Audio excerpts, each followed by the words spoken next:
pakai bajunya kembar. Enggak mau. Sana. Jauh. Itu kamu dulu. Aku udah dari subuh. Aku dari semalam. Aku dari subuh kemarin. Aku dari subuhnya kemarin lagi. Ayo berapa kemarin coba itu? Aduh, ntar dikira kita couple lagi. Males. Enggak mau ya, enggak. Lagi aku ngapain? Itu kan udah style aku. Biasanya kan pakai baju begini, ngapain kamu tidur? Ini juga style aku tahu, karena kalau aku pakai warna abu-abu tuh kayak cocok gitu loh. Karena muka aku kan agak abu-abu, abu monyet. Abu-abu sih ya monyetnya sih, enggak ada sih ya. Tapi ini loh, kan kita jadinya dikira kembaran. Iya, males. aku sih. Ini kan udah style aku kan monokrom banget kan. Ini juga style aku. Aku juga mono. Enggak, itu baju siapa kamu? Monokurobo. Itu kamu ngaku baju siapa? Ini bajuku ya. Coba kita sapa dulu aja deh buat yang lagi. Hai semuanya. FTB, maaf ya pertengkaran rumah tanggaan dunia. Maaf ya, semuanya harus dimulai dengan pertengkaran. Benar, karena cinta pun juga dimulai dari Enggak ada, kita enggak ada Males banget. Benci jadi. Enggak, makin enak jadinya. Aduh. Tapi aku kan pakai baju karena aku tahu ini stylenya apa namanya. Apa sih namanya? Ini nama stylenya tuh style asal comot. Asal comot. Oh, aku juga kalau gitu. Aku punya stylenya nih. Tiru males deh. Tanya dong apa namanya? Asal ada baju yang bersih. Enggak, kalau dia asal ada yang baju yang cukup. Kan ketahuan. Habis melar ya. Udahlah ngawur, kita tuh ngawur. Iya, udah kita nggak ngerti style ya. Ini style aja juga seadanya. Padahal hari ini mau kedatangan tamu yang lumayan ngerti. Aduh, ya kan ya. Kan jadi kayak malu ya. Iya, makanya itu udahlah daripada kita ngarang style kita namanya apa, mendingan kita panggil aja orangnya yang lebih ngerti soal style, yang bisa ngasih tahu kita ini sebenarnya nama stylenya apa. Benar. Gitu loh. Aduh, ini kalau ngomongin sosok satu ini siapa sih yang nggak kenal? Wah, kalau ngomongin soal fashion ya, di Surabaya pasti top of mind-nya ini orang. Di kepala tuh pasti ini orang, nggak mungkin siapa-siapa lagi. Sebut namanya udah pasti tahu nih, udah pasti dapat jawab. Oh my god, bisa datang ke MTB. Ya iyalah MTB. Bukan lagi. Nah, langsung aja kita panggil ini dia the OG ya, the one and only ya, fashion designer. Dia sebenarnya fashion designer masih nggak sih? Nah itu nih. Nanti coba kita tanya orangnya deh. Bener. Langsung aja kita panggil ini dia Ebra Nawawi. Geser. Sehat. Ini salah satu ciri khas orang fashion cipika-cipiki. Oh iya benar. Kirain cipika-cipiki pipi siluman. Tapi kan nempel, takut make upnya lo. Tapi sempet hilang cipika-cipiki waktu pandemi. Oh iya benar. Jangan ke cipika-cipiki. Jarak jauh. Salaman aja kita orang takut. Iya kan. Ya ampun. Apa kabar MTB? Sehat Bang Emran gimana? Sehat, super sehat. Seneng banget loh kita ya. Mau diajak ketemu aja tuh jadwalnya udah susah banget. Ya sebenarnya hari ini seru gitu kan. Hari ini saya salah jadwal. Seriously? Maksudnya gimana sih? Ya tadi tempat kampus. Ini minggu pertama. Oh, masih mahasiswa. Bukan dosen saya. Oh, wajahnya soalnya masih kayak mahasiswa. Jadi ini dosen apa mahasiswa sih? Ya, kadang sering bilang gitu nggak? Kalau lagi break, pasti anak-anak ngajak ke kantin bareng. Oh ya? Ya, jurusan lain yang bingung. Minta dibayarin nggak anak-anak? Saya dibayarin, Mas. Oh, ampun. Mahasiswanya soalnya kaya. Beda sama kita, kalau kita yang ngajak paling makan goreng. Kalau kita ketemu dosen karena tanda tangan skripsi. Bang, ini boleh dimakan loh ya, jangan yang merah itu punya saya. Jangan yang merah itu punya saya. Oke. Saya klasik aja, klasik. Boleh. Apa itu? Oh. Wajib. Seorang Ebra Nawawi doyanannya wajib agak lain ya, di luar Narulita loh ya. Nah, emang begitu tiap hari? Enggak, jadi kalau wajib itu kan dia pakai gula merah, jadi cukup lebih aman. Kalau gula putih? Kalau gula putih takut kadar gula naik. Oh gitu. Yang pertama, yang kedua dia pakai ketan. Ketan itu jauh lebih ramah buat lambung ketimbang nasi. Karena glukosanya dikit. Astaga. Sebuah ilmu. Sebentar, aku pikir cuma ahli dalam fashion design, ternyata juga ahli gizi. Ini ternyata nutrisionis ya. Dikit-dikit. Bang, tapi sebelum kita mulai nih ya, ini perdebatan kita soal masalah fashion kita. Yang paling pantas pakainya siapa? Saya kan, aku. Kalau ikut warna, warna. kamu out of the box. Jarang sekali ketemu warna abu sama army. Bilang juga apa asal comot. Out of the box. Tapi oke nggak Mas ya? Oke. Dan kalau mau stylish, tasnya lebih bright color. Oh gitu. Iya, kasih olive, kasih warna lime green, itu langsung stylish Oh berubah. gitu. Oh, gitu. Nah, Padahal aku sukanya pakai hitam loh. Loh, hitam aman. Aman. Hitam Oh, aman. aman. Hitam aman. Itu never fail. Never fail. Iya, Iya. benar. Black never fail ya. Terus kalau Aku. kamu Alah, itu sekali sangat lagi, basic. sekali lagi. Nah, untuk naikin levelnya Iya itu sih. mainnya di silver atau brown. Ah. Kalau mau klasik ke silver, kalau futuristik ke kalau klasik ke brown, coklat, kulit, kayu dan segala macam itu langsung naik tuh di belt, jam tangan, tas ya. Tapi kalau mau futuristik main ke abu lebih bright lagi atau silver. Atau kalau gitu aku lipstiknya pakai silver aja. Biar kayak manusia silver dong. Panji manusia milenium. Dikiranya entar sarang 008 ya. Oke. Bang, Ya. ini ngomongin fashion ya. Semua orang tuh pasti kalau misalnya ngomong fashion di Surabaya, Emran Nawawi itu udah pasti kesebut. Gak mungkin enggak gitu. Benar. Tapi ternyata Bang Emran ini asalnya bukan orang Surabaya loh. Iya, saya asalnya Betawi. Bentar, ngapain main di sini Bang? Sebenarnya Emang pasar di sana kurang? sebenarnya kejebak. Sebenarnya Kejebak. Jadi gimana ceritanya? Kejebaknya itu pada saat hari batik pertama tahun 2009. Itu hari batik pertama. Oh, yang setelah penobatan UNESCO. Iya, di UNESCO, terus sebuah mall ngerayain, terus saya dapat undangan dari sebuah sekolah fashion untuk speak out. Dapat jatah speak cuma 3-5 menit. Oke. Kebetulan saya pernah jadi seorang asisten desainer papan atas di Jakarta era-era 90-an. Itu Karmanita yang memang bermain dengan batik, dan kebetulan saya salah satu desainer batik dan desainer fashionnya beliau. Nah, akhirnya sekolah itu minta saya speak out. Pada saat speak out itu saya membuat satu statement yang ternyata menjadi perhatian media. Apa itu statement? Apa itu? Saat itu UNESCO Indonesia dan seluruh orang membuat satu statement bahwa batik adalah warisan budaya. Indonesia. Ya, kalau saya bilang batik itu adalah budaya masa depan.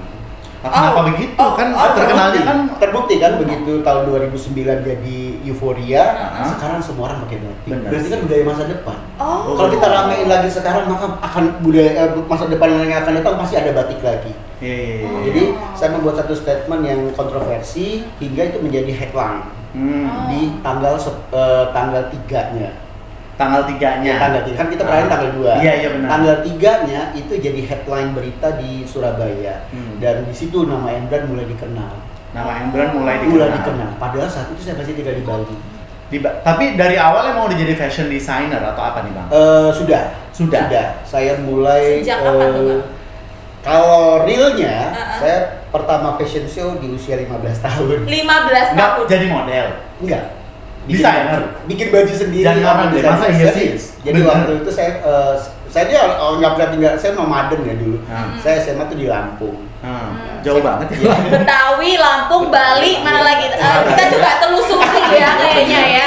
Jadi awalnya dicatat aja ya, benar. Jadi awalnya gimana nih Bang? Ya, Kisahnya. awalnya dapat tugas untuk bikin ngisi acara di perpisahan kakak kelas. 15 tahun itu. Iya.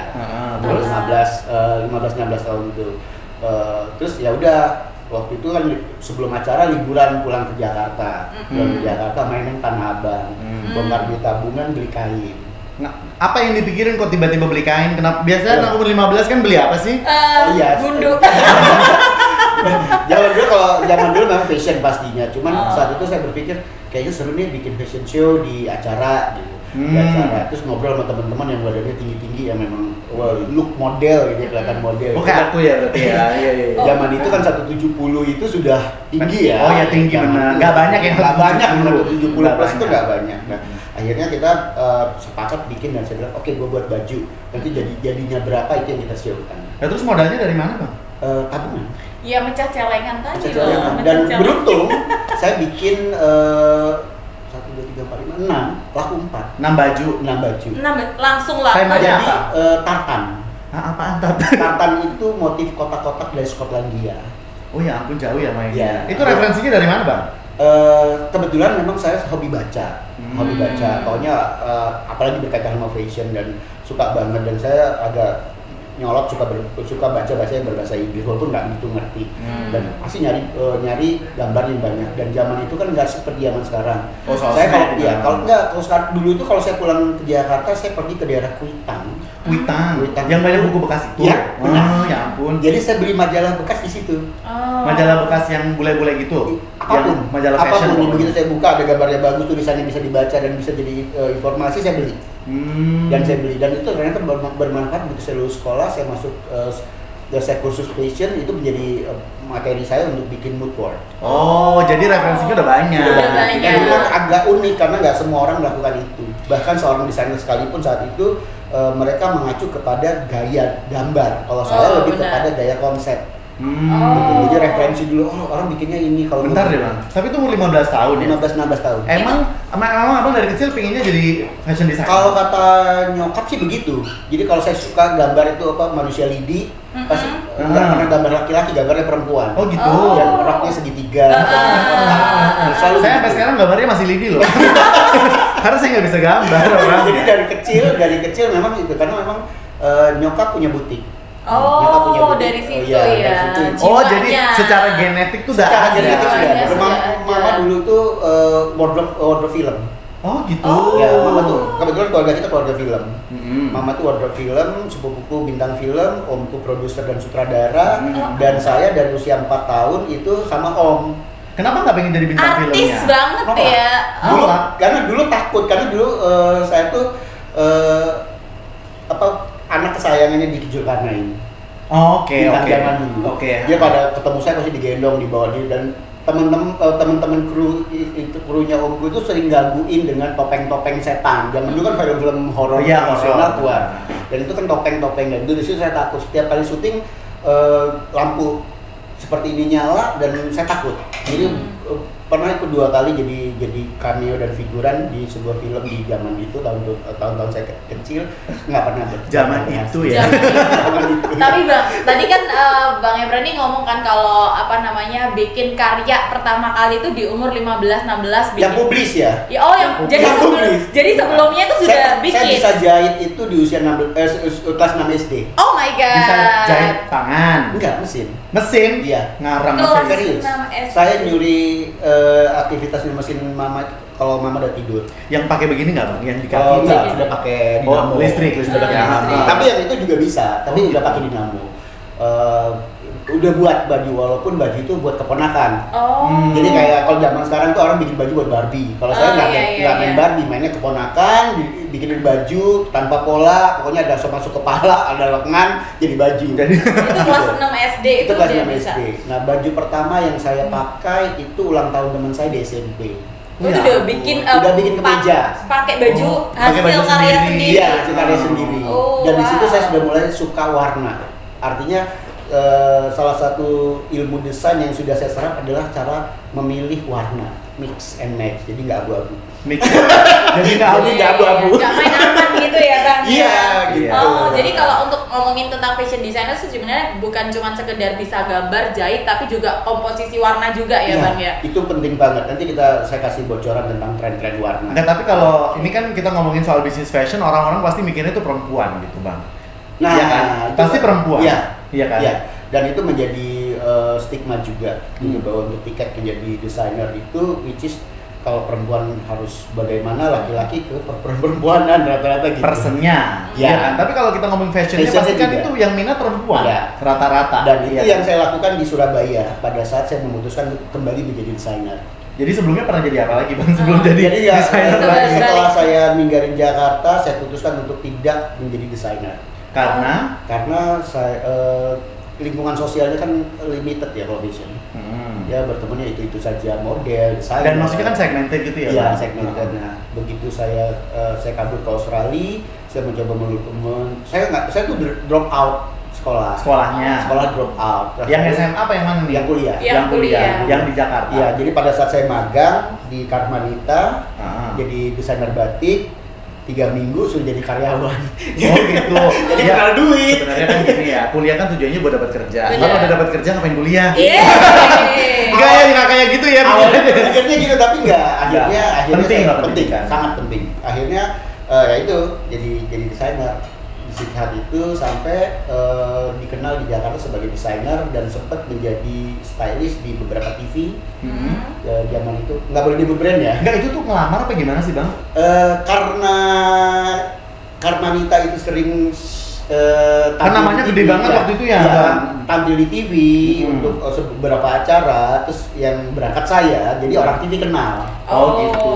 Terus berikutnya setelah saya mulai bergabung sama dunia pendidikan juga di Jakarta, akhirnya saya jadi selain jadi stylist di TV, saya juga jadi narasumber untuk informasi fashion, dan mereka paham karena fashion itu buat saya ilmu. Jadi fashion itu karena mungkin saya lahirnya udah di dunia itu, jadi saya merasa ada yang kurang, yaitu ilmu. Kemampuan udah pasti bisa guide. Maksudnya secara praktis udah bisa lah ya. Iya, tapi secara teori gitu enggak. Gitu. Nah, kebetulan nggak lulus UMPTN saat itu, nggak lulus sekolah daftar. Jadi nggak tertulis gitu kan? Enggak, gitu. Daftarnya kan itu daftarnya dua tuh di saya daftar tata busana dan tata boga. Karena saya hobi masak ya. Karena saya hobi masak dan hobi bikin baju. Tapi nggak diterima. Dua-duanya nggak diterima.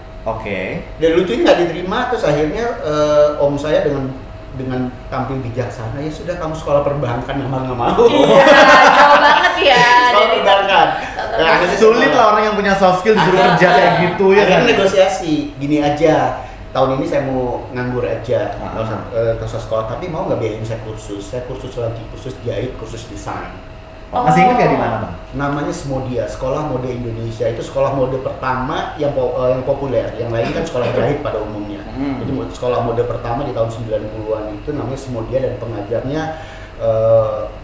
para desainer papan atas. Bedanya apa sih Bang, penjahit dan desainer? Ya kalau secara jadi kalau jahit itu dia dimulai dari pola. Kalau desainer itu dimulai dari ide.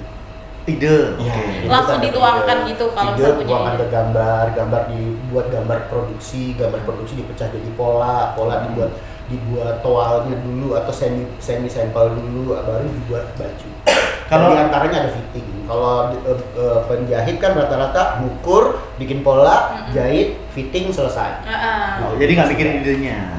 Bahkan idenya datang dari customer. Aku kan bikin ini, waktu lehernya tinggi ya, lengannya segini, itu idenya dari customer. Bang, awal pertama kali seorang Bang Ebran ini akhirnya menjadi seorang profesional di fashion designer tuh momennya pas apa tuh Bang? Momennya saat teman-teman media menuntut saya, kamu pintar di dunia fashion tapi kami nggak pernah lihat karya kamu, itu di Surabaya. Itu yang waktu 2009 itu? 2009-2010. Jadi 2009-2010 saya tahan terus sambil berpikir, gua kan ngajar, mahasiswa gue semua cita-citanya jadi desainer. Ya iyalah pasti lah. Terus konsep ilmu fashion di dunia pendidikan itu lebih cenderung baju perempuan. Baju perempuan. Wah, gimana caranya gue bisa nembus pasar Surabaya, Jawa Timur? Terus saya iseng, ada satu kota yang memang saya pengen tahu, yaitu Madura, dan saya nggak pernah ke Madura seumur hidup. Dan zaman itu tahun 2010-2011 saya main ke Madura. Saya ke Madura mulai dari Sumeneb. Paling jauh Paling jauh dengan rasa kesel di hati, kok Madura nggak seperti ilmu geografis yang gue pelajarin di sekolah. Beda lah. Kan zaman dulu kan dibilang pulaunya kering, penghasilan cuma jagung dan garam, orang-orangnya begini. Ternyata sawah bagus, segala macam, walaupun udaranya tetap panas dan bahkan pantainya bagus-bagus gitu. Akhirnya main ke Sumeneb, dan saya minta antar sama teman saya, gue pengen lihat dong batik, karena ada pernah yang ngasih saya batik. Nyari batik di Sumeneb nggak gitu banyak, digeser ke. Tapi dia kan spesifik gitu ya? Iya, digeser ke Pamekasan. Nah, di situ saya mulai, wah gila, Pamekasan ini satu kota. Saya karena belajar batik itu tahun 91 di Jogja, belajar membatik. Jadi bisa batik juga? Ya, kan saya desainer batik waktu saya diterima di Kartanita itu, kan saya bisa batik. Bisa bikin motif batik. Tapi nggak bisa nyantingnya? Bisa. Bisa juga? Level saya di Kartanita udah jadi desainer motif saja. Langsung ke situ ya malahan ya? Karena dia lihat dari pendidikan. Dia lagi magang, dia buat motif, nanti si pembatik nyoba, terus kita bikin rancangan besarnya. Akhirnya Pamekasan? Akhirnya begitu Pamekasan melihat, wah gila, Pamekasan ternyata batik itu variannya banyak, warnanya banyak, dan salah satu yang berkorelasi kuat sama tren adalah warna. Kenapa tuh Bang warnanya? Karena saya sempat buat statement, Pamekasan itu kota batik yang memiliki 1000 warna. Wow. 1000 warna. Artinya apapun warna yang kamu mau ada. Jadi batik. Oh. Dia di dalam batiknya Pamekasan. Oke. Dan itu bisa merepresentasi setiap tren yang terjadi untuk mengikuti tren yang terjadi. Oh, pinter ya orang Logikanya Makassar gitu. ini ya. Gitu. Mereka nggak paham sampai hari ini pun mereka nggak ngeh begitu. Ya ampun, Oh. Bang. Akhirnya saya memanfaatkan itu dan saya pikir, oke, kalau gini caranya gue buat baju cowok deh. Karena segmen cowok, segmen desainer baju cowok nggak ada. Iya. Sampai sekarang juga kan nggak ngerti siapa desainer cowok yang khusus baju cowok. Nggak ada. Nggak Dan ada. kebetulan di tahun 2011 ke 2012 saya berkolaborasi sama brand sepatu Jawa Timur untuk buat sepatu batik pertama di Indonesia. Wow. Jadi di situ langsung boom, nama Emran sebagai desainer nggak dimulai dari bawah banget gitu. Dimulai dari batik, dari statement batik adalah budaya masa depan. Saya buktikan dengan budaya masa depan adalah sepatu batik bagi cowok keren tanpa mendiskreditkan cowok sebagai apa. Oh, pintar loh dia ya. Dia ngambil pasarnya tuh yang begitu. Bener. Ya, jadi itu nanti cuma sekali show langsung punya nama. Iya, pantesan dia kan bilangnya baru datang 2009, tapi kayak 2012, 13, 14, ya. nama kamu tuh udah pik-piknya. How? Ya itu tadi, jadi saya ngambil strategiknya seperti itu. Dan itu akhirnya image saya sebagai konseptor lebih kuat. Konseptor, fashion konseptor and fashion designer. Apa tuh? Fashion konseptor Ya saya lebih membuat kemana? sesuatu dengan konsep yang jelas dan bisa dipresentasikan dan itu menjadi informasi dengan edukasi. Oke, Karena ada kalau rata-rata kan gitu. orang bilang, oh ya kalau aku buat rancangannya begini, kalau aku tidak mulai dengan aku. Oke, terus bagaimana seorang Emran Awam itu menjelaskan soal desain kepada orang yang awam? Maksudnya kan harus relatable dong. Iya. Iya kan? Nggak Ya. semua desainer loh Bang bisa kayak begitu. semua desainer pada bisa. Yang pertama memang kita ada namanya body correction. Perlu dikoreksi sih, memang body saya memang butuh Body banget correction itu kan dikoreksi. jadi gini, tugas desainer adalah membuat orang itu tampil lebih paripurna. Lebih tepatnya gitu, lebih Kekurangannya tuh bisa ketutup. Tertutup. Ya, jadi kita mulai melihat dari itu dulu. Itu yang pertama, dan itu nggak perlu saya ucapkan dalam kata-kata atau verbal ke si klien. Biasanya udah nyadar kok Bang. Ya, tapi ya kadang saya butuh pendekatan lebih lagi. Oke. Pendekatan kedua saya selalu mulai dengan selera. Oke. Selera itu ada banyak macam, mulai dari warna, bentuk, motif dan yang lainnya. Obrolan itu menjadi obrolan ice breaking. Oke. Setelah itu baru saya bilang ibu atau mbak atau kak atau mas atau pak bahwa ini loh kamu dadanya agak miring. Ya. Itu body correction namanya. Body correction, dadanya agak miring. Kalau Bukan body checking ya Bang ya? Kalau body checking kan pakai dipegang. Iya. Kalau body correction itu kan dari mata. Dari mata langsung. Ibu pinggulnya besar gitu. Itu kita mulai dari situ. Ntar tiba-tiba langsung kayak, Mas jangan body shaming saya dong. Setelah pendekatan itu, kadang waktu kita ngomong satu poin itu dia bicara 10.000 poin. Iya nih aku kadang susah kalau memakai celana, kadang pilih-pilih segala macam ya. Akhirnya jadi Oh ini masalahnya gitu. jadi kayak akhirnya apapun bentuknya yang kita buat, trustnya di atas 100%. Oh gitu. Jadi kayak nggak asal. Jadi saya nggak pernah masukin konsep lo harus pakai baju gue, enggak. Jadi ini ya disesuaikan kebutuhan orangnya. Kebutuhan orangnya itu seperti apa sih, keinginannya itu seperti apa sih. Jadi semacam ini juga ya, kayak ada sesi konselingnya dulu sebelum bikin baju gitu tapi ya. dalam konteks ngobrol. Kalau misalnya nih Bang, tiba-tiba saya katakanlah mau nikah nggak sama dia ya. Sama dia. Misalnya nih ya. Terus misalnya katakanlah istri saya bodinya tuh lumayan gede gitu Bang, ya kan. Terus kalau datang ke Bang Emran gitu kan biasanya kan, Bang saya gendut gimana saya kelihatan kurus. Kalau nikah itu adalah mimpi ya. Kalau semua orang Nikah adalah mimpi. Mimpi yang pengen diwujudkan. Mimpi yang Mimpi adalah kunci. Iya, yang Bisa terwujud bisa enggak berarti ya. Mimpi yang diwujudkan. Rata-rata orang yang mau menikah pengen satu hari jadi ratu dan raja, itu Betul. unforgettable. Nah, saya selalu bertanya, kamu pengennya apa dulu? Misalnya kayak kemarin aku nge-handle beberapa pernikahan, aku pengennya dreamy. Apa dreaming? Maksudnya gaya-gayanya dreamy. Dia nggak bilang putri dan raja, tetapi sesuatu yang kayak dalam mimpi gue ketemu sama pacar gue. Terus pertanyaan cuma satu, kamu mau dreamy yang Korea, India, atau Indonesia? Oh bisa begitu ya ternyata ya. Jadi kan ya kalau kita bicara Korea, dreamy-nya kan princess yang gimana gitu. Iya. Ya atau memang sesuatu Jadi setiap daerah tuh konsepnya lain. Iya, setiap orang punya konsep, punya keinginan yang berbeda. Itu yang pertama. Yang kedua ditanya, ada unsur tradisionalnya enggak? Oh, oke. Karena dengan mimpi itu sebenarnya baju apapun dia sudah nyaman. Nah, baru kita bicara masalah aktivitasnya. Ini mau dipakai untuk apa? Akad nikah atau resepsi? Resepsimu ilmu interaktif atau hanya berdiri di pelaminan? Kalau di Oh. pelaminan kan ditonton orang. Sedetail itu ya bang pertanyaannya. Karena memorable itu semua orang itu tadi mimpi tadi semua orang bermimpi pernikahan itu sekali. Oh iya benar juga. Jadi sih. nggak mungkin diulang gitu. rehearsal kali ya. Rehearsal gitu kan. JR dulu ya nikahnya JR. Fotonya nggak bagus, sedangkan kita sewa fotografer wedding dulu lumayan mahal. Benar, Dan benar. speknya kan bagus ya bang. Bahkan ada kok klien tuh bilang sama fotografer yang aku sewa, terus dia bilang kalau bisa kita di foto candid aja ya, karena kita nggak good looking, kita nggak fotogenik. Oh kita nggak suka Oh. ini Iya, yang terus ditambah lagi, kalau bisa pas foto belakangnya bokeh ya dibulur gitu. Oh ya ampun. Ada yang kayak begitu. Nah akhirnya pelajaran-pelajaran itu saya anggap oh ini cuma satu, mimpi mereka diwujudkan dengan konsep yang mereka mau. Baru kita ke body checking tadi. Body Oh. correction. Body checking. Body correction tadi, begitu nyampe body correction, kalau dia bilang, misalnya dia bilang, oke saya banyak berdiri, kalau kamu banyak berdiri berarti bustier-nya harus ketat. Bustier itu apa? Kemben, apa namanya? Iya kemben ya. Bahasa kemben. fashionnya bustier yang Iya. korset. Korset. Yang orang pada tahu korset. Dan untuk orang yang berbadan besar itu tulangnya itu banyak. Oh, tulang cross. Tulang korsetnya. tulang penyangga payudara, tulang penyangga pinggang, tulang penyangga pinggang Bungkung. belakang, dan sama tulang penyamar lemak. Oh ada Ada begitu. begitu. Semakin banyak lemak itu kalian ketekan dan Oh, itu gitu. bisa naik ke payudara dan payudara jadi bagus. Oh ya ampun. Kalau saya tulangnya udah banyak bang tulang rusuknya. Masih hilang ya tulang rusuknya. Masih hilang nih belum ketemu nih bang. Bang. Gitu. Tapi kalau kita balik soal karir nih ya. Kenapa nggak? Maksudnya abang kan apalagi orang Jakarta. Ngapain sih nggak berkarir di sana aja? Kan ibaratnya kalau ngomong fashion Indonesia tuh kayaknya pasti Jakarta. Masalah nggak kalau saya bongkar sedikit? Lu bongkar aja bang. Ini tempatnya bongkar. Bongkar. Bongkar. Jadi saya ninggalin Jakarta itu karena ada pelecehan seksual. Hah? Ya ampun. Di Beneran, Bang? saya secara verbal, hampir fisik. Hah? Jadi saat itu saya sempat jadi selain desainer, saya juga sempat menjadi narasumber untuk majalah. Jadi ngerangkap jadi wartawan dan apa bukan wartawan sih, lebih tepatnya fashion editor.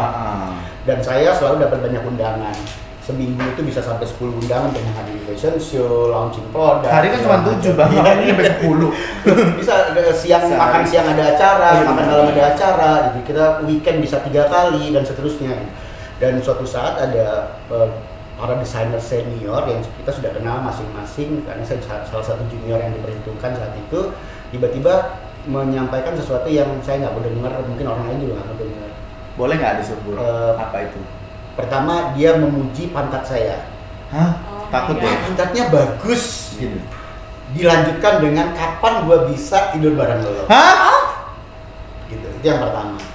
Dan itu sambil pegang pinggang saya. Ya ampun. Udah itu dari situ sudah berpikir, ini yang gua takutin dari dulu. Kenapa saya menjadi desainer dengan menggunakan ilmu sekolah dan seterusnya. Gitu. Terus yang kedua, ada seseorang yang sudah lama nguber-nguber saya dengan konteks yang annoying ya, sampai akhirnya dia membentak saya di suatu publik dan banyak orang, lu sih nggak mau jadi pacar gue. Kalau jadi pacar gue beli celana dalamnya di Jepang. Ya ampun.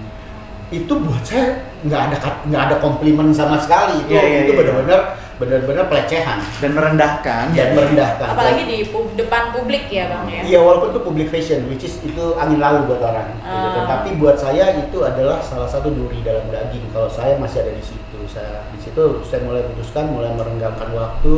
Hampir setahun saya berpikir, di situ saya pindah ke Australia. Oh I see. Kenapa nggak maksudnya? Ya udah karena ini merasa ini diremehin nih, kayak begini dipandangnya begini aja nih. Ya udah buktiin. gitu. Zaman jadi gini, desainer zaman dahulu. Zaman dahulu ini kita Zaman bicara dahulu konteks itu tahun berapa sih, Bang? era tahun 80-an ke 90-an, Oke. rata-rata otodidak atau orang yang memang punya passion. Hmm. Belum ada yang berilmu. Hmm. Ilmu paling tinggi adalah kursus jahit saya lupa namanya, ada sebuah kursus jahit yang sangat populer di Jakarta gitu. Rata-rata seperti itu atau turun temurun Oke. gitu. Nah, begitu. Jadi buat yang belajar iya, baru nih. nggak ada nih yang belajar dengan ilmu. Nah, tahun-tahun pertengahan 90-an sekolah fashion design dari kota fashion di dunia masuk Indonesia. Dan itu semua orang nggak punya kemampuan karena harganya selangit. Oke. Dan saya punya kesempatan mengajar di sekolah-sekolah itu. Gitu. Oh. Dan di situ saya ngerasa ya wajar sih orang menggunakan unsur underestimate kepada orang lain, baik itu verbal atau non verbal, karena mereka kan nggak punya edukasi. Oke. Saya sebagai pengajar kalau marah sama murid, zaman dulu masih oke, zaman sekarang nggak bisa. Karena menurut mereka ilmu lu sebatas buku, ilmu gue lebih luas dari buku. Benar. Walaupun pemahamannya jauh lebih kita yang paham. Benar. Nah hal ini kan peradaban namanya. Nah hal itu yang membuat saya berpikir kayaknya memang saya salah tempat. Walaupun dia kota metropolitan di Indonesia, ternyata yang namanya dunia fashion berlaku sama di seluruh dunia, dimulai dari fashion dan turun-temurun atau otodidak. Terus kenapa Surabaya, Bang? Nah begitu saya tinggal di Bali, saya bekerja di perusahaan Australia dengan brand fashion tertentu, kebetulan sebagai company koordinator karena kemampuan saya menganalisa dan segala macam, baik dunia tren maupun buying gitu. Di situ mereka menempatkan saya sebagai posisi company koordinator atau pengembangan bisnis. Di situ saya domain dalam fashion dalam konteks desain. Saya lebih mengenal industrinya secara industrial gitu. Bahkan yang paling krusial saya harus memahami karakter customer per daerah. Oh beda-beda ya, Bang? Beda. How to buy. Contoh di Surabaya itu lebih suka sesuatu yang berdekatan sama lingkungannya. Jadi kalau kamu punya, aku punya itu nggak masalah. Oh, kembar Kak Popo. Ya. Itu berarti ada kayak gini nih. gitu ya? Kayak gini nih. Aku punya, dia punya nih. Terus kalau di Medan gitu ya. Kalau di Medan itu sesuatu yang umum, sesuatu yang ramai malah nggak mau dibeli. Jadi harus limit gitu. Oke. Nah, di Bali kan sesional. Kita ngikutin era-eranya. Gitu. Terus kalau di Jakarta itu kan benar-benar per wilayah. Jadi kalau kamu mau ke daerah selatan harus pakai baju selatan gitu. Iya. Ada daerahnya masing-masing. Jadi kita mempelajari itu hingga pengembangan bisnisnya bisa benar. Nah, di situ saya berubah, saya mulai mengenal dunia bisnis. Akhirnya pengembangannya sampai ke Surabaya. Nah, di Surabaya saya mulai melihat kemunduran fashion atau keterbelakangan fashion di Surabaya. Waktu itu ya. Jadi waktu saya masuk Surabaya, saya melihat fashion Surabaya itu kalau kamu nggak pakai payet, kamu belum fashionable. Payet, itu tahun berapa itu, Bang? Saya mulai kenal dari 2002. Saya mulai meriset fashion Surabaya itu anggapnya di 2004. 2004. Ya, 2004 saya payet.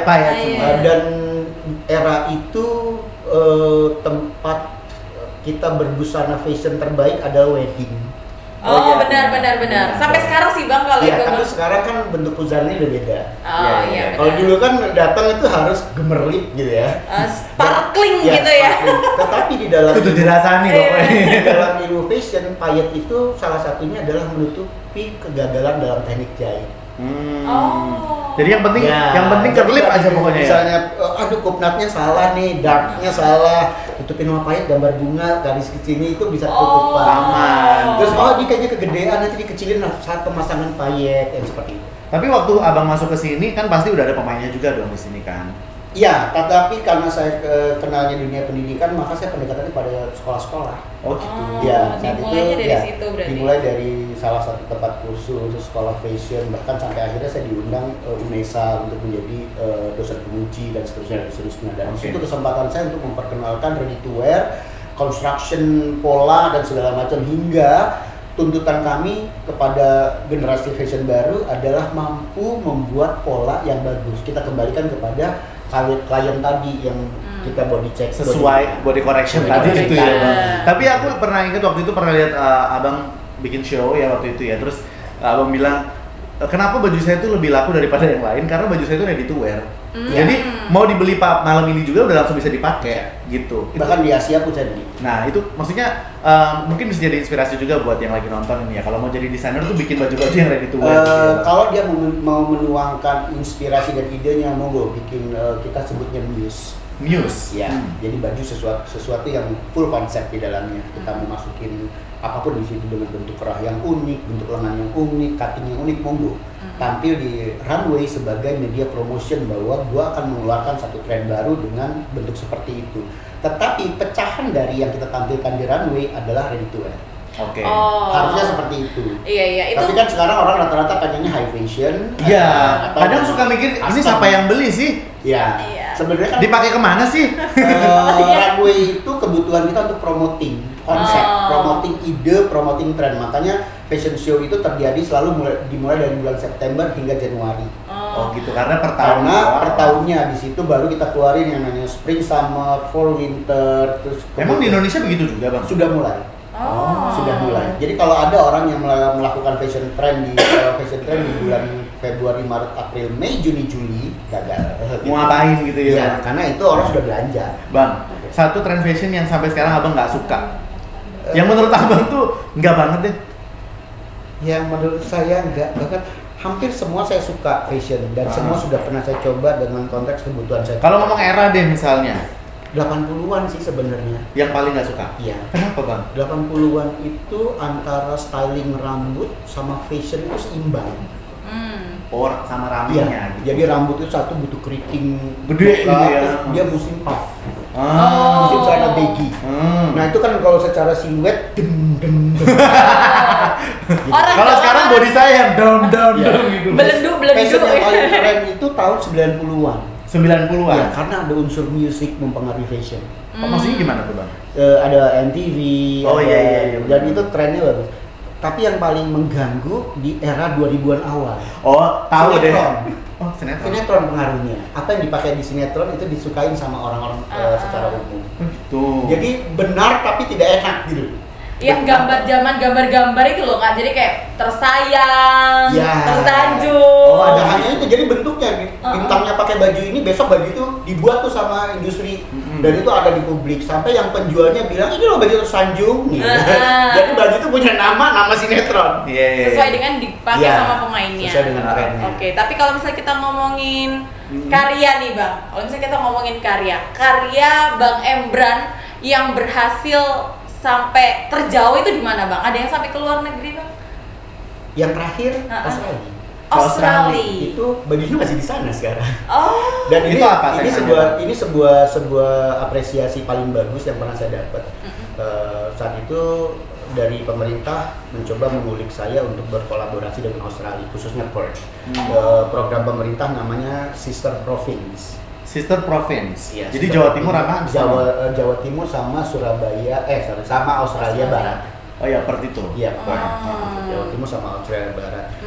Saya minta kepada Australia untuk memperkenalkan saya sama seniman ya, bukan desainer, seniman untuk bisa menginformasikan tentang apa sih yang mau diangkat dari ini. Ternyata dia mau ngangkat sebuah session namanya Kambara. Kambara itu adalah perubahan dari musim panas ke musim dingin di Australia Barat. Musim hujan di Australia Barat yang berefek kepada tumbuhnya bunga liar, eukaliptus lagi bagus-bagusnya, terus ular, kodok, binatang-binatang yang di musim itu keluar, dan si seniman tuh buat gambarnya, saya buat batiknya dari gambar itu. Oh gitu. Terus batiknya saya buat bajunya saya angkat sangat high fashion modern gitu. Baju itu akhirnya saya tampilkan di sebuah show dan itu jadi news bagus. Terus kemudian saya ditelepon dari pihak Australia, baju saya dipamerkan di Museum Seni Perth. Wow. Yang which is Keren itu, banget. yang which is itu nggak semua fashion bisa ada di situ. Nggak mungkin. Banyak seni. Itu ada patung, ada purbakala, ada segala macam. Tiba-tiba saya masuk di etalase depan. Setiap orang masuk ke museum itu ada lihat baju saya. Oh my god. Ya ampun. Itu bangga kita ya. Ikut bangga. Ya, Ikut ini belum pernah saya ceritakan ke orang lain. Wah. Sampai sekarang masih di sana. Nah, terus tiba-tiba kedubes kita di sana telepon, baju ada di kantor, tapi kami masih mau pakai di 17 Agustus. Kemarin dipamerin lagi. Oh ya, keren banget. Nah, itu kalau belum selesai. Iya, oke. Belum selesai. Terus dapat telepon lagi dari pihak royalty Perth. Telepon, thank you for batik you made, then we gonna pay your batik for the royalty. Saya dapat royalty 1.000 Australian dollar. Yang Itu artinya kalau dirupiahkan 10 juta, 11 juta. 11 juta, keren banget. Sebuah desain batik yang buat saya bukan nggak ada value ya, value-nya tinggi, cuman dalam priceless lah. Iya benar. Dibayar Tapi dengan 10 juta dan itu desain batik biasa. kalau itu paling jauh ya. Kalau paling mahal berapa bang? Pernah dibeli? Nanya harga kita cek dulu lah gitu ya. Cek ombak. Sambil ngecek dompet cukup apa enggak gitu loh. Karena kira-kira. basic saya kan banyak di ready to wear ya. Ya. Tapi kalau ready to wear yang paling mahal saya pernah mematok harga 7 juta. 7 juta. Ready Satu to wear piece. ya. Ready to wear. Ready to wear. Kalau high fashion kan beda lagi. Kalau high fashion 7 juta itu aman gitu. Oh, oke. Istilahnya oke lah gitu. Tapi untuk harga orang Surabaya berani nggak bang? Saya jarang jual di Surabaya. Jarang jual di Surabaya. Ini agak lain ya konsepnya ya. Saya jualnya di luar. Di luar. Jadi saya karena kebetulan menjadi members di Asia sebagai fashion designer. Kita ada di Vietnam, Bangkok, Laos, Kamboja, Filipina, dan di Asia Tenggara ya. Di Asia Tenggara, terus di Vietnam ada teman yang punya toko, which is dia kasih space buat kita untuk taruh di sana. Di Laos ada, di Kamboja ada, di Bangkok ada. Nah kalau misalnya ke luar negeri gitu, apa nih sentuhan Indonesia yang abang hadirkan supaya orang tahu ini kerasa nih orang Indonesia? They know me as a batik designer profession, tetapi yang bikin mereka kaget adalah saya berhasil membuat batik itu tidak jadi sebagai sesuatu yang terlalu mengganggu, karena batik itu dikenal banget soal perawatannya susah. Saya pilih batik yang memang easy to care, easy to wear. Jadi itu bukan tulis. Cuman memang yang bukan yang materialnya bagus banget ditulis sekian bulan. Ya kan ready to wear. Makanya akhirnya kita pakai ready to wear, dan saya membuat batik itu as a material. Jadi artinya kalau teman saya buat baju berbahan garis dan saya berbahan batik itu satu level. Dan jadi komplitnya jelas. Karena gini, kalau kita jualnya batik sama kita jualnya kemeja biasa atau t-shirt, maka lebih gampang jual t-shirt loh. Iya benar. Saya membuat seperti itu. Saya turunkan grade-nya sedikit, tapi saya naikin, tapi harganya jadi naik. Tapi jadi seorang fashion designer di Indonesia, khususnya Surabaya, menjanjikan nggak sih bang? Dengan kesadaran gaya hidup dan tampilan sangat menjanjikan. Sangat menjanjikan. Cuman ada emosional para desainer ini untuk mengakukan dirinya sebagai desainer. Padahal kita compete-nya kepada entrepreneur. Itu repotnya. Orientasinya itu lebih ke sana ya. Makanya seharusnya ada sekolah yang benar-benar khusus untuk fashion business, hingga entrepreneur belajar. Di Indonesia nggak ada ya bang? Secara khusus fashion business itu nggak ada. Ada sih, tapi sekolah dari luar. Dan itu orientasinya nggak ke kita keluar, agak repot. Dan lulusan mereka rata-rata jadi buyers, dan Indonesia buyers itu pekerjaan yang menghabiskan duit banyak. Saya pernah jadi buyer. Jadi saya misalnya kerja di sebuah brand, tugas saya adalah mencari tren. Jadi saya bisa datang ke Fashion Week, lihat tren yang terjadi, saya beli sampel, saya negosiasi untuk production dan seterusnya. Itu kan ngeluarin duit lebih banyak. Perjalanan, belanja nggak penting, belanja nggak penting. Belum tentu dipakai juga. Iya, karena sebagai sumber ide. Cuma referensi aja. Cari bagus, itu bagus, saya beli 10 celana misalnya. Ini saya pulang ke kantor, kasih ke bagian desain untuk merombak desain itu. Kan ini jadi barang sia-sia. Gitu. Ada yang bilang karya abang jelek nggak? Pernah, tapi itu cuma karena iri. Iri. Dan ini sesama pemain berarti nih. Iya, dan lucunya setahun kemudian dia buat tipe yang sama. dan saya tahunya dari fotografer. Gitu. Jadi fotografer WhatsApp, bang, orang itu bikin baju kayak baju abang tahun lalu deh. Emang dibilangnya gimana waktu itu bang? Aneh banget sih bajunya, berani banget campur warnanya, nggak matching segala macam. Tapi kalau misalnya ngadepin ada klien, kita kan nggak bisa ya ngomong performa kita semuanya 100%. Ada klien pasti nggak puas dong bang. Pernah nggak? 2 kali. 2 kali dalam sepanjang karir. Yang berani balik ngomong ya. Mungkin yang nggak berani balik ngomong banyak. Kita bicara psikologi, supaya ada yang nggak berani balik ngomong. Yang berani balik ngomong 2. Kompensasinya harus bayar. Itu komplainnya apa waktu itu bang? Komplainnya yang satu fitting. Fittingnya, size berarti masalah size. Fittingnya ya masalah size. Fittingnya nggak pas. Siapa tahu dia urusan. Mengalami perubahan kita susah ngomong kayak begitu. Ibu nambah gemuk itu kan kita malah justify. Kalau kita ngomong urusan bagus dong berarti ya. Kalau kita ngomong masalah tambah gemuk kan sensitif ya. Terus yang kedua timing. Waktu deadline-nya. Baju yang paling lama yang abang bikin berapa lama?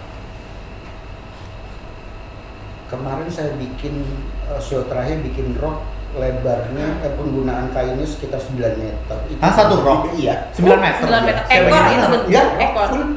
Rok normal biasa, tapi saya mau yang 9 meter karena rok itu saya mau pakai ke perempuan dan laki. Karena kalau laki-laki pakai rok yang cutting perempuan nggak mungkin, jadi saya harus bikin yang nggak ada cutting. Dan itu saya buat dari kain yang sudah dipotong-potong 30 cm. Oh ya ampun.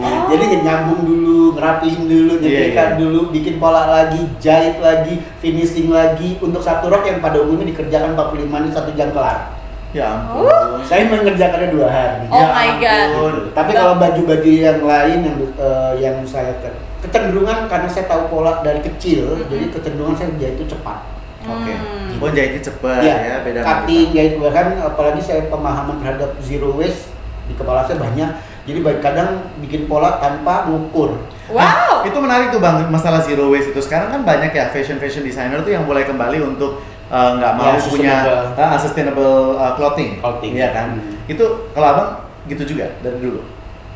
Saya sebenarnya dari kuliah sudah menerapkan yang namanya wasteless. Lace-nya aja? Enggak, waste itu pembuat sisanya itu sedikit. Oke.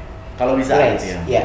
Kalau bisa hanya di kerung leher itu pembuangan sedikit, hingga sampah tekstilnya nggak banyak. Terus kemudian saya coba beberapa mempelajari teknik waktu mau mulai kenal zero waste. Itu saya malah bilang sama teman-teman bahwa Indonesia tuh udah ada zero waste zaman dulu. Bajunya Madura yang cowok Sakera itu kok pernah saya bongkar tuh zero waste. Bajunya yang seleret-seleret itu Bang? Bukan yang seleret-seleret, yang hitamnya. Yang hitamnya, oke. Bajunya Abdi Dalem yang lurik-lurik itu zero waste. Baru tahu juga ya. Iya, baju pencaksilatnya Melayu, Palembang, Padang sampai ke Medan sana itu zero waste. Kebaya kurungnya orang Melayunya Indonesia itu wasteless. Kita soalnya tahunya kalau zero waste itu kain perca ya. Bener. Kain perca. Dari tadi nih ya, Diana perhatikan Bang Emran itu kalau menjelaskan tentang fashion kayak berbinar-binar, cinta banget nih sama dunia ini ya. Tapi belakangan saya baca nih Bang di berita itu udah banyak banget media yang memberitakan bahwa seorang Emran Nawawi ini pamitan dari dunia fashion. Why? Kenapa sih Bang? Padahal cinta banget, jelas banget tuh ya. Justru karena cinta. Bukan gitu. Kita belum pernah punya bajunya Abang. Justru karena cinta sama fashion, maka saya nggak mau fashion itu habis di para senior. Harus ada regenerasi. Logis kan? Lumayan. Karena kalau kepada tapi kan maksudnya kita kan mikirnya ya itu kan ladang duit juga gitu. Iya, tapi saya kan hanya berhenti jadi desainer. Oh ya pasti. Tidak berhenti jadi pebisnis fashion. Oh, baik. Unik kan? Banyak kerjanya dia banyak. Cuman strateginya memang harus seperti itu. Karena gini, satu saya figurnya adalah sebagai dosen. Baik itu di bisnis, saya ngajar di sekolah bisnis untuk fashion design, dan kebetulan uniknya jurusan itu minta saya buat kurikulum fashion entrepreneur. Oke. Yang tadi pagi saya datang salah jadwal. Iya benar. Itu. Dan di situ saya mahasiswa saya adalah bukan orang fashion yang membuat fashion. Gitu. Jadi dia misalnya melihat, oh ternyata hoodie ini keren ya, bagus dibuat bisnis. Karena semua orang anak muda pasti punya hoodie. Tapi kenapa ujung-ujungnya pamitan sih Bang? Karena kalau saya menyandang gelar desainer, saya akan berkendala dengan proses produksi yang orang pikir seribet desainer. Secara membuat industri fashion itu sebenarnya nggak seperti itu. Nggak seperti itu. Dan itu menariknya. Dan terakhir, saya pikir bahwa dunia fashion era sekarang ini sangat grounded. Semua orang, bahasa saya jadi everybody's designer. Saya pernah bikin seminar itu, everybody's designer. Oke. Ya itu tadi ya kalian. Maksudnya itu apakah meminimais orang-orang yang belajar tentang desain? Enggak, makin banyak. Malahan. Iya. Makin banyak peminat fashion karena memang grounded tadi. Oke. Gitu, grounded tadi dalam arti kata mereka bisa menjadi desainer anytime anywhere. Oke. Jadi kesimpulannya Bang Emran cuma pamit menjadi desainer. Fashion designer. Walaupun teman-teman media kadang kan gue susah Bang nyebut nama lu Emran Nawawi, siapa gitu ya? Iya, fashion designer. Sekarang siapa berarti? Emran Nawawi? Fashion educator. Oh, fashion educator. Jadi lebih menurunkan ilmunya ini ya ke anak-anak karena memang udah cinta dan itu ya. Dan secara psikologis yang paling mendasar adalah sebenarnya setiap manusia apapun dia getting older, getting lesser. Jadi yang tadinya suka warna merah, maka begitu dia turun, begitu dia tua, warna merah di mata dia jadi silau. dan dia akan menurunkan tone warna merah itu menjadi marun. I see. Nah, I see. itu berpengaruh kepada selera juga. Yang dulunya dia suka baju terbuka desainnya hingga dia membuat baju tertutup dan seterusnya. Dan itu kalau kita nggak maintain dengan kualitas, maintain dengan teknologi baru dan segala macam, maka kita akan terimbas sama fashion yang udah terjadi sekarang. Oke. Satu pertanyaan nih terakhir Bang sebelum kita closing nih ya. Kan dunia fashion apalagi Abang laki-laki, ya kan? Indonesia patriarki Bang. Yeah. Dengan full of toxic masculinity di luar sana yang memandang profesi fashion designer, apalagi pria, itu pasti kan lain gitu Bang. Gimana dealingnya? Jujur ini masalah sampai sekarang belum kelar. Of course. Ya, di kelas saya dunia fashion, saya mengajar 8 tahun terakhir, mahasiswa yang laki-laki cuma 1. Selama 8 tahun, can you imagine? Yes. Selama 8 tahun mahasiswa fashion laki-laki cuma 1. Yang pertama. Yang kedua, kesalahan orang fashion adalah mereka tidak membuat kehidupan pribadinya fix. Lebih kepada kehidupan fashionnya yang fix. Maksudnya gimana tuh Bang? Maksudnya gini, saya suka kopi. Sebagai M-Brand saya bisa minum kopi apa saja dari mana saja. Tetapi sebagai M-Brand Nawawi Fashion Designer saya harus ngopi di tempat tertentu. Oh, I see. Itu salah satu yang mengurangi M-Brand menjadi M-Brand yang fix, tetapi menjadi M-Brand Fashion yang fix. Itu yang pertama. Selera, gitu. Musim clutch, saya kan nggak mesti pakai clutch kalau saya sukanya backpack. Yes. Normalnya kan begitu. Kalau saya sebagai M-Brand yang biasa, tetapi karena saya adalah M-Brand Nawawi Fashion Designer, semua punya clutch. Yang saya cari clutch merek apa yang mereka nggak punya. Artinya saya tetap pakai clutch. Dan itu yang membuat mereka tidak keluar dari circle itu. Dan itu yang akhirnya membuat stigma itu. Pernah nggak ngebayang saya ini pencipta Vespa? Enggak. Ya. Karena tahunya M-Brand tuh ya kepala ya fashion aja. Saya pencinta Vespa waktu di Bali itu selama 2 tahun dan saya gabung sama anak Vespa. Tetapi anak Vespa terpengaruh sama saya karena saya tahu fashionnya Vespa tahun 70-an di Paris, Prancis. Oke. Bisa pakai blazer, bisa pakai jas, sepatu sepatu keren dan segala macam. Hingga kemarin ada anak Vespa datang ke saya, Bang, gue baru tahu ternyata sepatu sneakers tinggi itu, harus nyebut merek ya, itu adalah jadi trennya Vespa sekarang. I did it, saya bilang, dulu saya pakai itu. You've done it, gitu ya? Gitu loh. Nah ini yang akhirnya membuat saya pribadi sebagai M-Brand Fashion Designer bisa diterima publik. Yes. Karena saya menyukai kopi yang publik punya, saya menyukai fashion yang publik punya, malah saya bawa ke dalam dunia fashion, saya jadi unik di fashion. Oh, I see. Jadi maksudnya jangan sampai kehilangan. Jangan jati dirimu sebagai si manusia, sebagai figur, person itu jangan hilang. Oh, I see. Kenapa? Kamu kalau adik ya pulang ke rumah tetap disuruh kakak, walaupun kamu pemberi figur di luar sana. Sama seperti seorang politikus pulang ke rumah takut sama istrinya. Jenderal bintang 2 pulang ke rumah ketemu istrinya bintang 3. Nah hal-hal seperti ini yang memang jadi salah secara psikologis. Kenapa? Karena salah satu tiket untuk masuk dunia fashion rata-rata orang berpikir to be a woman. Yes. Gitu loh. Yeah. Dan itu salah. Sekarang tiket masuk dunia fashion saat ini adalah knowledge. Tuh. Knowledge ya, penting banget. Bikinnya loh. Bang, boleh dong kasih pesan atau mungkin tips buat Mitra MTB yang lagi nonton video ini, mungkin tentang future fashion atau tips apa dari seorang Bang M-Brand? Yang pertama, kalau mau tampil menarik dalam dunia fashion, kita mulai dari level paling bawah. Yang pertama adalah bersih. Oh, bersih. Ya, jadi bajunya bersih, orangnya bersih. Kalau baju bersih mungkin orangnya nggak tahu. Setidaknya kalau bajunya bersih, akhirnya orang lihat rapi ya. Oh iya. Rapi ya. Ini kita ngomong fisik ya berarti ya. Semua, kedua-duanya ini nyatu. Yang kedua rapi. Ya dari bersih ke rapi. Artinya kalau bisa pakai baju disetrika dong. Oh, I see. Garis celana kalau memang ada garis harus ada garisnya, kalau nggak ada jangan gitu. Dan seterusnya. Habis bersih, rapi. Kedua baru matching. Oh, bersih. Jadi jangan mulai dari matching dulu. Lu matching tapi nggak bersih dan nggak rapi, kan orang nggak suka. Benar. Jadi kita mulai dari bersih, rapi, matching. Yang ketiga baru fashionable. Baru ikutin tuh tren. Matching itu kan nggak mesti ikut tren. Iya, benar. Baru kita ikut tren. Jadi teman-teman mulai dari bersih, rapi, matching, baru masuk fashionable. Dan yang terakhir baru kita bisa jadi trendsetter. Oh, itu dia. Emang ya. Iya kan? Aku tuh suka insecure ya kalau mau ketemu Bang Embran. Enggak. Aku dinilai fashion aku. Ya udah enggak. Oh, udah enggak sekarang. Dulu agak julid. Agak julid. Kenapa? Karena aku pernah dijulitin. Oh gitu. Apaan sih gayanya? Karena aku dari Bali kan. Iya benar. Itu aku pakai gelang perak, anting, segala kalung, segala macam. Ternyata di sini cowok nggak gitu. Nggak gitu, Bang. Gitu loh, cowok yang gitu cuma anak motor. Enggak, pantai kita lain soalnya. Ya, terus pakai sepatu colorful. Di sini nggak gitu, gitu. Jadi kayak orang lihat itu apaan sih? Apaan gitu sih ya? gitu loh. Tapi sekarang kan mereka butuh yang itu. Benar. Dan gue menang. Udah pernah gitu kan ya. Udah pernah. Aku duluan gitu. Dia udah ada di level trendsetter soalnya. Ya itu tadi aku jadi akhirnya masuk level trendsetter. Yes. Oke. Gitu. Karena memang untuk masuk ke dalam lingkungan social life atau gaya hidup yang luar biasa, yang paling aman adalah bersih, yang kedua rapi.